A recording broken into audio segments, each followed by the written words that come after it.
Subscribe now and press the bell icon all. Bharat যদি গৌর গোবিন্দের ভূমিকায় নামতে চায়, দেশের 18 কোটি মুসলমান শাহজালালের ভূমিকায় নামবে।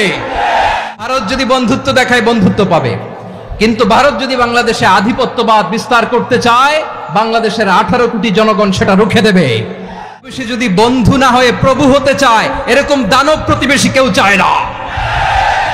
আমাদের একটা প্রতিবেশী দেশ আছে, আমরা আমাদের দেশ নিয়ে যত ভাবি, তারা তার চেয়ে বেশি ভাবে। কথা বুঝতেছেন না? আরো ভেঙে বলতে হবে। হ্যাঁ, আমরা আমাদের দেশ নিয়ে যত উদ্বিগ্ন, এদের আরো টেনশন বেশি। বলেন, আমাদের দেশে শান্তি আছে না নাই? আমরা হিন্দু মুসলিমে কখনো দাঙ্গা লাগে? আসতে বলেন, কেন লাগে? ওদের পূজা পার্বণে আমাদের মাদ্রাসার ছেলেরা যে পাহারা দেয়, চিল্লায় বলেন ঠিক কিনা? আমাদের তাফসির মাহফিলের সময় ওরা ডিস্টার্ব করে, ঢোল বাজায় না। ওদের পূজা পার্বণের সময় আমাদের তাফসির মাহফিলের ডেট হলে আমরা চেঞ্জ করে দেই। সুবহানাল্লাহ, কি সাম্প্রদায়িক সম্প্রীতির রোল মডেল। আর ওই বাংলাদেশের ব্যাপারে তারা অনেক ডিসইনফরমেশন ছড়াচ্ছিল। ভারতের অনেকগুলো গণমাধ্যম, আমি জেনারেলাইজ করব না, আমাদের প্রতিবেশী দেশের সব গণমাধ্যমকে আমি দোষ দিতে চাই না। অনেকগুলো গণমাধ্যম তারা ডিসইনফরমেশন শেয়ার করেছে। ডিসইনফরমেশন আর মিস ইনফরমেশনের পার্থক্য আছে। মিস ইনফরমেশন না জেনে ভুল বুঝে একটা মিথ্যা বা ভুল তথ্য ছড়িয়ে দেয়া, এটার ক্ষমা আছে, এটার কি আছে। আর ডিসইনফরমেশন মানে ইচ্ছা করে, প্ল্যান করে, ম্যাপ করে, ছক এঁকে মিথ্যা, গুজব, রটনা সোশ্যাল মিডিয়ায় ছড়ানো, এটার ক্ষমা আছে? আওয়াজ করে বলেন, ক্ষমা আছে? ভারতের কিছু গণমাধ্যম তাই করেছে। আমরা ব্যথিত হয়েছি, আমাদের হৃদয়ে রক্তক্ষরণ হয়েছে। আমাদের প্রতিবেশী দেশকে বলতে চাই, আমাদের দেশ নিয়ে আপনাদের ভাবার দরকার নাই। নিজের চরকায় তেল দেন, নিজের দেশ নিয়ে ভাবেন। গত মাসের ভয়েস অফ আমেরিকার রিপোর্ট, বাংলাদেশে সংখ্যালঘু জনগোষ্ঠী আগের চেয়ে বেশি নিরাপত্তা পাচ্ছে। Report voice of America, Muslim report নাকি? মুসলিম জরিপ, ভয়েস অফ আমেরিকা। কথা বুঝে নাই বোধহয়। ভয়েস অফ আমেরিকা কি আমাদের রিপোর্ট? না, ভয়েস অফ আমেরিকার জরিপ, বাংলাদেশের সংখ্যালঘু জনগোষ্ঠী আগের চেয়ে ভালো নিরাপত্তা পাচ্ছে। শুধু এখানেই শেষ না, মাইক্রোসফটের একটা জরিপ শোনাই আপনাদেরকে। তারা সারা পৃথিবীতে গুজব, ভুয়া আর মিথ্যা নিউজ ছড়ানোতে কোন দেশ সেরা একটা রিপোর্ট করেছে। এর মধ্যে 1 নম্বরে এসেছে ভারতের নাম। মাইক্রোসফট তো মুসলমানরা চালায় না? কথা বুঝে নাই বোধহয়। প্রতিবেশী দেশকে বলবো, আপনারা নিজের চরকায় তেল দেন, আপনারাও শান্তিতে থাকেন, আমাদেরকেও শান্তিতে থাকতে দেন। সব চেঞ্জ করা যায়, প্রতিবেশী চেঞ্জ করা যায় না। আমাদের ল্যান্ড তাদের ল্যান্ড, পাশাপাশি। আমরা চাই তারাও সুখে থাক, আমরাও সুখে থাকি, ঠিক কিনা? কিন্তু প্রতিবেশী হলে বন্ধুত্বপূর্ণ আচরণ করতে হয়। প্রতিবেশী যদি বন্ধু না হয়ে প্রভু হতে চায়, এরকম দানব প্রতিবেশী কেউ চায় না। ভারত যদি বন্ধুত্ব উপহার দেয়, আমরাও বন্ধুত্ব দিব। কি বলেন? তারা যদি বন্ধুসুলভ আচরণ করে, আমরাও বন্ধুত্ব উপহার দেব। কারণ আমাদের পররাষ্ট্র নীতি হচ্ছে সবার সাথে বন্ধুত্ব, কারোর সাথে বৈরিতা নয়। আলহামদুলিল্লাহ বলেন, কত চমৎকার পলিসি আমাদের। আমরা নির্বিবাদী, আমরা বাংলাদেশিরা শান্তিকামী। We are proud of that. এজন্য আমরা গর্ববোধ করি। আমাদের পররাষ্ট্র নীতি সবার সাথে বন্ধুত্ব, কারোর সাথে শত্রুতা নয়। তাই প্রতিবেশী দেশকে বলবো, আমার ভাইয়েরা, আপনারাও আমাদের ভাই। বন্ধুত্ব দিলে বন্ধুত্ব পাবেন। বন্ধুত্ব ইজ ওয়েলকাম, দাদাগিরি নয়। বন্ধুত্ব ওয়েলকাম, দাদাগিরি নয়। Loud and clear. ভারত যদি বন্ধুত্ব দেখায়, বন্ধুত্ব পাবে। কিন্তু ভারত যদি বাংলাদেশে আধিপত্যবাদ বিস্তার করতে চায়, বাংলাদেশের 18 কোটি জনগণ সেটা রুখে দেবে। ভারত যদি গৌর গোবিন্দের ভূমিকায় নামতে চায়, দেশের 18 কোটি মুসলমান শাহজালালের ভূমিকায় নামবে। প্রিয় ভাইয়েরা, আমরা বন্ধুত্বে বিশ্বাসী, শত্রুতায় নই, ঠিক কিনা বলেন? আল্লাহ আমাদেরকে বোঝার তৌফিক দান করুক। তাহলে এই যে তারা বলেছে এদেশে সংখ্যালঘুরা কষ্টে আছে, দুঃখে আছে, এটা কি ঠিক? বলেন, এটা কি ঠিক? না, তারা ডিসইনফরমেশন শেয়ার করেছে, এটা ঠিক নয়। আমার প্রতিবেশী বন্ধু রাষ্ট্রকে বলবো, আপনারা এটা করবেন না, এটা করবেন না। আমরা শান্তিতে আছি, আপনারাও শান্তিতে থাকেন, আমাদেরকেও শান্তিতে থাকতে দেন। এই যে চিটাগাংয়ের অ্যাডভোকেট আলিফ হত্যাকাণ্ডে গোটা বাংলাদেশ আমরা ধৈর্যের পরাকাষ্ঠা দেখিয়েছে, চিল্লায় বলেন ঠিক কিনা? আমাদের নেতা আমাদেরকে ডেকেছে, আমরা শান্ত থেকেছি। আমরা শান্ত থাকতে চাই, আমরা ঐক্যবদ্ধ থাকতে চাই। যে কোনো ষড়যন্ত্র রুখে দেওয়ার জন্য ঐক্যবদ্ধ প্রচেষ্টার কোনো বিকল্প নাই।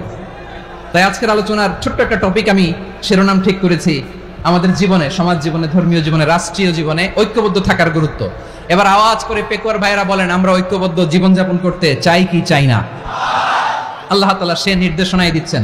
আল্লাহ তাআলা ইরশাদ করছেন, ওয়া'তাসিমু বিহাবিলিল্লাহি জামিআন ওয়া লা তাফাররাকু ওয়াযকুরু নি'মাতাল্লাহি আলাইকুম إذ كنتم أعداء فألف بين قلوبكم فأصبحتم بنعمته إخوانا وكنتم على شفا حفرة من النار فأنقذكم منها كذلك يبين الله لكم آياته لعلكم تهتدون الله أكبر পড়েন। আল্লাহ বললেন, ও গোলামেরা শোনো, ওয়া'তাসিমু বিহাবিলিল্লাহি জামিআ, ও আমার গোলামেরা সবাই মিলে আল্লাহর রশিকে আঁকড়ে ধরো। আল্লাহর রশি হলো ইসলাম, আল্লাহর রশি হলো কোরআন। আল্লাহ বললেন কোরআনকে আঁকড়ে ধরো, ইসলামকে আঁকড়ে ধরো। একা একা আঁকড়ে ধরলে চলবে না, জামিয়া সবাই মিলে আঁকড়ে ধরো। এই আদেশটা আমাদের জন্য দান করেছেন কে? আল্লাহ তাআলার নির্দেশ, ওয়া'তাসিমু বিহাবলিল্লাহি জামিআ,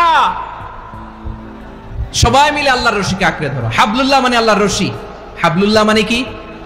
রশি। এই হাবলুল্লাহ আল্লাহর রশি বা আল্লাহর রজ্জু দ্বারা উদ্দেশ্য হচ্ছে ইসলাম। আল্লাহর রশি দ্বারা উদ্দেশ্য কি? তাফসিরে অনেক ব্যাখ্যা এসেছে। এরকম পরিস্থিতিতে তাফসিরের সূক্ষ্ম সূক্ষ্ম বিষয়গুলো আমরা শোনাতে চাই, কিন্তু পরিবেশ হয়ে ওঠে না। আল্লাহর রজ্জু বা আল্লাহর রশি দ্বারা উদ্দেশ্য হচ্ছে ইসলাম। আল্লাহর রজ্জু বা আল্লাহর রশি দ্বারা উদ্দেশ্য হচ্ছে কোরআন। কারণ কোরআন আমাদেরকে ঐক্যবদ্ধ করে, ইসলাম আমাদেরকে ঐক্যবদ্ধ করে। চিল্লায় বলেন ঠিক কিনা? এজন্য আল্লাহ বললেন, তোমরা আমার রশিকে আঁকড়ে ধরো, বিচ্ছিন্ন হয়ে না। আমার দেয়া নেয়ামতগুলো স্মরণ করো। যখন তোমরা ছিলে শত্রু, তোমাদের মধ্যে হৃদয়ে আমি আল্লাহ ভালোবাসা ঢেলে দিলাম, ফলে তোমরা সবাই ভাই ভাই হয়ে গেলে। তোমরা সবাই ছিলে জাহান্নামের কিনারায়, জ্বলন্ত অগ্নিকাণ্ডের পাশে। আমি আল্লাহ দয়া করে ঈমানের বদৌলতে তোমাদেরকে আগুন থেকে ফেরালাম। আমি আল্লাহ দয়া করে তোমাদেরকে জান্নাতের পথ দেখিয়ে দিলাম। সুবহানাল্লাহ পড়েন। এমন পথ দেখালাম যে পথ তোমাদেরকে জান্নাতে নিয়ে যাবে, পথের দিশা তোমরা পাবে। লাআল্লাকুম তাহতাদুন। প্রিয় ভাইরা, তাহলে আমাদের যে ঐক্যবদ্ধ থাকতে হবে, এই নির্দেশটা কার? নাকি মন মতো আমি বানায় বলতেছি? আওয়াজ করে বলুন, নির্দেশটা কার? আল্লাহ। তাহলে আমাদেরকে ঐক্যবদ্ধ জীবন যাপন করতে হবে। প্রিয় ভাইরা, ইসলাম আমাদেরকে ঐক্যবদ্ধ করে। ইসলাম আমাদেরকে কি করে? সংঘবদ্ধ করে, ঐক্যবদ্ধ করে। বিচ্ছিন্ন হওয়া যাবে না। বিরোধ, বিচ্ছিন্নতা, মতানৈক্য, এগুলো আমাদেরকে ধ্বংস করে, আমাদেরকে দুর্বল করে। আর আমাদের ঐক্যবদ্ধ প্রচেষ্টা আমাদেরকে বিজয়ের দিকে এক ধাপ এগিয়ে নেয়। চিল্লায় বলেন ঠিক কিনা? এজন্য আল্লাহ বললেন, ওয়া'তাসিমু বিহাবলিল্লাহি জামিআ, তোমরা আল্লাহর রশিকে আঁকড়ে ধরো, তোমরা ঐক্যবদ্ধ জীবন যাপন করো, তোমরা বিচ্ছিন্ন হয়েও না। বিচ্ছিন্ন হইলে লস, ঐক্যবদ্ধ হলে সেখানে কল্যাণ আছে না নাই?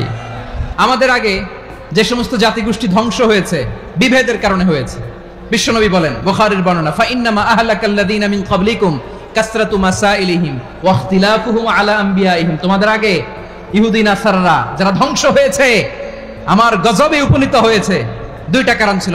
নাম্বার 1, কাসরাতু মাসাইলিহিম, বেশি প্রশ্ন করত, প্রয়োজনে অপ্রয়োজনে নবীরে প্রশ্ন করে আটকাইতে চাইতো, এরকম ডাকাত ছিল তারা। 2 নাম্বার কারণ, ওয়া ইখতিলাফুহুম আলা আম্বিয়াইহিম, ইখতিলাফ করার কারণে, বিভেদের কারণে, পারস্পরিক বিরোধে জড়ানোর কারণে তারা ধ্বংস হয়েছে। এখন বলেন, আমরা কি আল্লাহর গজব চাই? আমরাও কি তাদের মতো ধ্বংস হতে চাই? এজন্য আল্লাহ তাআলা সূরা আল ইমরানের 105 নম্বর আয়াতে বললেন, ওয়ালা তাকুনু কাল্লাযীনা তাফাররাকু ওয়াখতালাফু মিন বা'দি মা জাআহুমুল বাইয়িনাত ওয়া উলাইকা লাহুম আযাবুন আযীম। খবরদার, প্রমাণ পাওয়ার পরেও, দলিল নাজিল হওয়ার পরেও যারা বিরোধ করেছে, ইখতিলাফ করেছে, বিচ্ছিন্ন হয়েছে, খবরদার তোমরা তাদের মতো হও না। যদি তাদের মতো হও তাহলে জেনে রাখো, ওয়া উলাইকা লাহুম আযাবুন আযীম, তাদের জন্য আমি মর্মন্তুদ শাস্তি প্রস্তুত করে রেখেছি। যারা বিচ্ছিন্ন হয়েছে, বিরোধ করেছে, তারা কারা? ইহুদি নাসারারা। আয়াতের তাফসীরে কাল্লাযীনা তাফাররাকু ওয়া ইখতালাফু, যারা বিচ্ছিন্ন হয়েছে, বিরোধ করেছে, তারা কারা? মুফাসসিরিন ইকরাম বলেছেন তারা ইহুদি নাসারারা। আওয়াজ করে বলুন তো, তারা কারা? ইহুদি নাসারারা।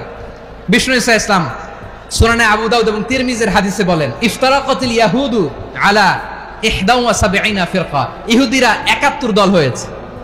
ইখতিলাফ করতে করতে কয় দল? সবাই বলে নাই কয় দল? ওয়াফতারাকাতিন নাসারা আলা 72 ফিরকা, আর নাসারারা হইছে 72 দল। আওয়াজ করে বলুন তো কয় দল? ওয়াসাতাফতারিকু হাদিহিল উম্মাহ বি73 ফিরকা। আর বিশ্বনবী আফসোস করে বলেন, আমার উম্মত হবে 73 দল। ইহুদি 71 দল, নাসারা 72 দল, আর আমার উম্মত, বুঝে থাকলে আওয়াজ করে বলেন। বিশ্বনবী বলেছেন আমার উম্মত ভাগ হবে কয় দলে? কুল্লুহা ফিন্নার, সব জাহান্নামে যাবে, ইল্লা ওয়াহিদা, একটা দল ছাড়া। সাহাবারা বললেন, মান হিয়া ইয়া রাসূলুল্লাহ, সে নাজাত প্রাপ্ত জান্নাতি দল কোনটা? আপনি কি আমাদের বলবেন না? আপনি মেহেরবানি করে একটু বলে দেন তারা কারা। বিশ্বনবী বললেন, মা আনা আলাইহি ওয়া আসহাবি, আমি এবং আমার সাহাবারা যেই মতের উপর, যেই পথের উপর আছে, এই মত এবং পথের উপর যারা থাকবে তারাই জান্নাতের দল হয়ে যাবে। যারা আমার মত, আমার সাহাবীর মত এবং পথকে অনুসরণ করবে তারাই জান্নাতে যাবে। তাহলে প্রিয় ভাইয়েরা, আমরা কি আর ইখতিলাফ করব, কাদা ছোড়াছুরি করব? তাহলে আমরা ঐক্যবদ্ধ জীবন যাপন করতে চাই, ঠিক কিনা বলেন? এবার বলেন, ঐক্যের ভিত্তি কি? আমরা যে ঐক্যবদ্ধ হব কিভাবে? সবাই বলে ঐক্য চাই, ঐক্যবদ্ধ হতে চাই। ঐক্যের ভিত্তি কি বলেন? ঐক্যের ভিত্তি হচ্ছে তাওহীদ। আওয়াজ করে বলতে হবে সবাই, ঐক্যের ভিত্তি কি? যেই বলবে লা ইলাহা ইল্লাল্লাহ, ও আমার ভাই, তার জন্য আমার হৃদয়ে দরদ, মায়ামাখা দরদ, ভালোবাসা আছে না নাই? তাওহীদ।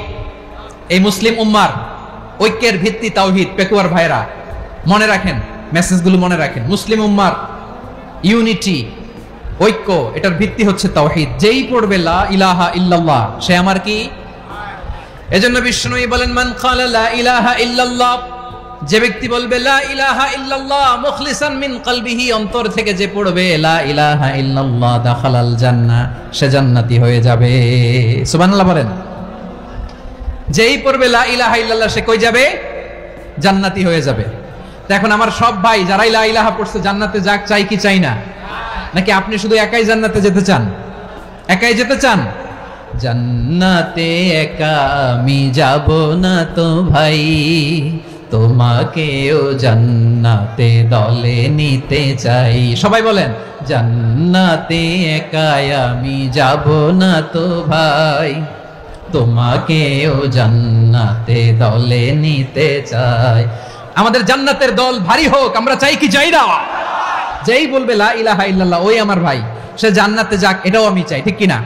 নাকি সবাইরে জাহান্নামে পাঠাইয়া খালি আপনি জান্নাতে ঢুকবেন? আচ্ছা বলেন, সব গেছে জাহান্নামে, আপনি একা জান্নাতে, ওই জান্নাতে ভাল লাগবে আপনার? আকল খাটান। সব জাহান্নামে গেছে, যান। এ কাফের, ও জালেম, ও নাস্তিক, সব গেছে জাহান্নামে, আপনি একা জান্নাতে, ওই জান্নাতে ভাল লাগবে? জান্নাতে আমি একা যেতে চাই না, আমার জান্নাতের দলকে আমি ভারী করতে চাই। চিল্লায় বলো ঠিক কিনা? যারাই বলবে লা ইলাহা ইল্লাল্লাহ, তারা আমার ভাই। বিশ্বনবী এই কথাটার আরো চমৎকার ব্যাখ্যা করেছেন। তিনি বলেন, মান সাল্লা সালাতানা ওয়াস্তাকবালা কিবলাতানা ওয়া আকালা যাবিহাতানা ফাযালিকাল মুসলিম লাহু যিম্মাতুল্লাহি ওয়া যিম্মাতু রাসূলিহি ফালা তুখফিরুল্লাহা ফি যিম্মাতিহি। বিশ্বনবী তিনটা ক্রাইটেরিয়া শুনিয়ে দিলেন। তিনি বললেন, মান সাল্লা সালাতানা, যে ব্যক্তি আমাদের মতো নামাজ পড়ে, ওয়াস্তাকবালা কিবলাতানা, আমাদের কিবলারে কিবলা মানে, ওয়াকালা যাবিহাতানা, আমাদের জবাই করা পশু খায়, ফাযালিকাল মুসলিম, সেই মুসলমান। সুবহানাল্লাহ। আমার মতো নামাজ পড়ে মানে কি? তার ডিভাইন অ্যাক্টিভিটি আমার মতো, তার ইবাদতের সিস্টেম আমাদের মতো। ওয়াস্তাকবালা কিবলাতানা মানে কি? আমার যে ডাইরেকশন তারও একই direction, to the direction of কাবা। আল্লাহু আকবার। কাবার দিকে হয়ে সে নামাজ পড়ে। আমার ডাইরেকশন তার ডাইরেকশন, আমার ডেস্টিনেশন তার ডেস্টিনেশন এক। ওয়াকালা যাবিহাতানা, আমার জবাই করা পশু খায়, সেই মুসলিম। সেই মুসলিম লাহু জিম্মাতুল্লাহি ওয়া জিম্মাতু রাসূলিহি, তার জন্য রয়েছে আল্লাহর জিম্মা, রাসূলের জিম্মা। ফালা তুগফিরুল্লাহা ফি জিম্মাতিহি, আল্লাহর জিম্মাদারির তোমরা খেয়ানত করো না। তার মানে তোমার মুসলিম ভাইরে অমুসলিম বলো না, তার জান মালের কোনো ক্ষতি তুমি করতে পারবা না। সুবহানাল্লাহ বলেন। তাহলে ঐক্যের ভিত্তি বিশ্বনবীর কথা থেকে, মুখনিসৃত পবিত্র কথা থেকে আমরা পেলাম। আমার আঙ্গুলের দিকে তাকিয়ে আওয়াজ করে বলো পেকুয়ার ভাইয়েরা, ঐক্যের ভিত্তি কয়টা? আওয়াজ করে বলো কয়টা? ঐক্যের ভিত্তি হবে যে তাওহীদ, এটার ব্যাখ্যা তিনটা বলেছেন বিশ্বনবী। এক নম্বরে যে আমাদের মতো নামাজ পড়ে, যে আমাদের কেবলারে কেবলা মানে, যে আমাদের জবাই করা পশু খায়, সেই মুসলিম। সেই কি মুসলিম? সে আমার ভাই, তার সাথে আমার কোনো বিরোধ আছে? কথা বলো পেকুয়ার ভাইয়েরা, বিরোধ আছে? কোনো বিরোধ নাই, কারণ আমরা এক উম্মাহ। এগুলো মুখস্থ করতে হবে আমাদের। আওয়াজ করে সবাই বলো, কেউ বাকি থাকবে না, বলো এক উম্মাহ। রব্বুল আলামিন বলেন, ইন্না হাযিহি উম্মাতুকুম উম্মাতান ওয়াহিদাতান ফাআনা রাব্বুকুম ফা'বুদুন, নিশ্চয়ই তোমাদের এই উম্মাহ হচ্ছে এক উম্মাহ। উম্মাতান ওয়াহিদা, এক উম্মাহ। আমি তোমাদের এক রব, আমি এক আল্লাহর ইবাদত করো, আমি ছাড়া কারো ইবাদত করো না। আদেশটা কার? তাহলে আমরা সবাই এক উম্মাহ। কয় উম্মাহ? এক উম্মাহ। নাকি দুই উম্মাহ? আওয়াজ করে বলো, কয় উম্মাহ?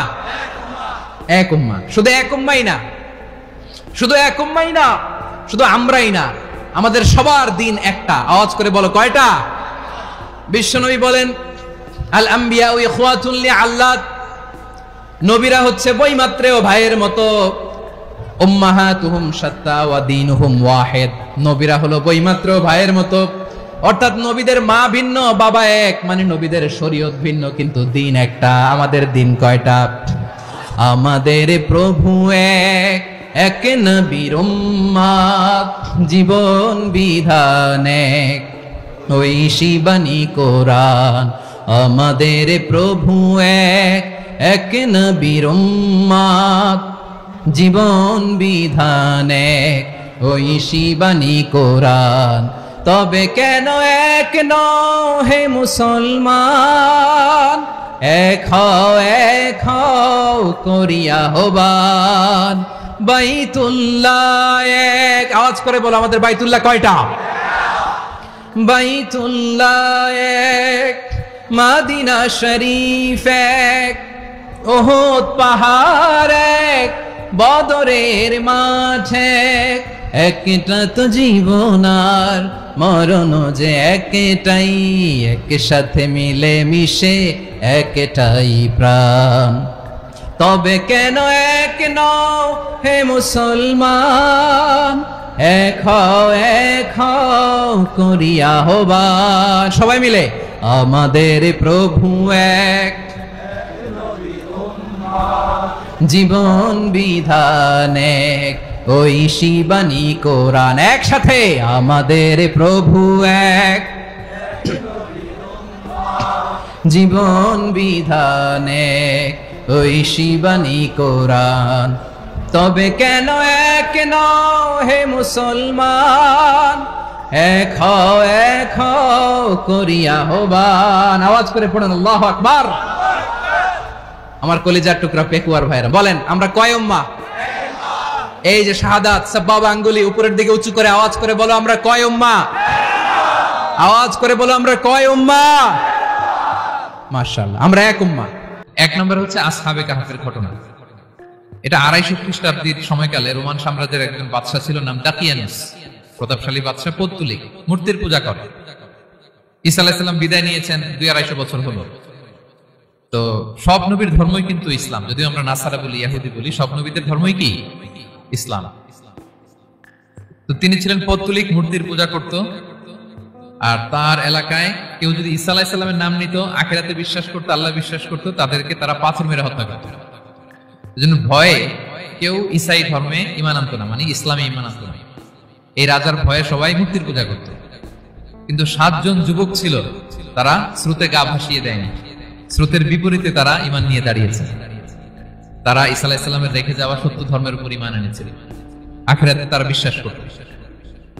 তো এই 7 জন যুবকের কথা ছড়াতে ছড়াতে রাজা দাকিয়ানুসের কাছে চলে যায়। উনি তো রেগে মেগে আগুন ডেকে পাঠালো 7 জনকে। তাদেরকে জিজ্ঞেস করলো তোমরা কাকে মানো, বলতেছে এক আল্লাহকে মানি। সাহসী, খুবই সাহসী। বলতেছে তুমি কি জানো তোমরা কার সামনে কথা বলতেছো, আমি তোমাদেরকে মৃত্যুদণ্ড দিতে পারি। তারা বলে দেন, কিন্তু আমরা সব বিসর্জন দিলেও ঈমান বিসর্জন দিতে পারবো না। সুবহানাল্লাহ। তিনি বললেন তোমরা যুবক মানুষ, রক্ত গরম, আবেগে কথা বলতেছো, 3 দিন সময় দিলাম, যাও ঈসার নাম ভুলে যাও, আখিরাত ভুলে যাও, আল্লাহর নাম ভুলে যাও, 3 দিন পরে তোমাদেরকে আবার ইন্টারভিউ নেব। ওই দিন যদি একই কথা বলো, পাথর মেরে 7 জনকে দুনিয়া থেকে উড়িয়ে দেবে। তারা চলে গেল। এবার 7 বন্ধু মিলে পরামর্শ করতে লাগলো কি করতে পারি আমরা, এই গুণে ধরা সমাজকে আমরা কিভাবে বাঁচাবো, এই পৌত্তলিকতার ছোবল থেকে এই ইফসিস নগরীকে বাঁচাবো কি করে। নগরীটার নাম ছিল ইফসিস নগরী। বর্তমানে এটা তুরস্কের ইজমির শহরে অবস্থিত। এখনো জায়গাটা প্রত্নতাত্ত্বিকদের ওই ইয়েতে এটা সংরক্ষিত, এখনো টুরিস্টরা যায়। তো তারা বললো আমরা ঈমান বিসর্জন দিব না, যদি আমরা ওদের কথা মেনে নিই আমরা তো মুশরিক হয়ে গেলাম, চলো আমরা এক কাজ করি, আমরা এলাকা ছেড়ে দিই। এই 7 যুবক আল্লাহর উপর ভরসা করে তারা বাড়ি ঘর আত্মীয় স্বজন সব ছেড়ে দিয়ে লোকালয় ছেড়ে দূরে একটা পাহাড়ের ভেতরে আশ্রয় নিল। পাহাড়ের ভেতরে একটা গুহা ছিল, এই গুহাকে আরবিতে বলে আল কাহাফ। কি বলে? এই সূরার নাম কি? সূরাতুল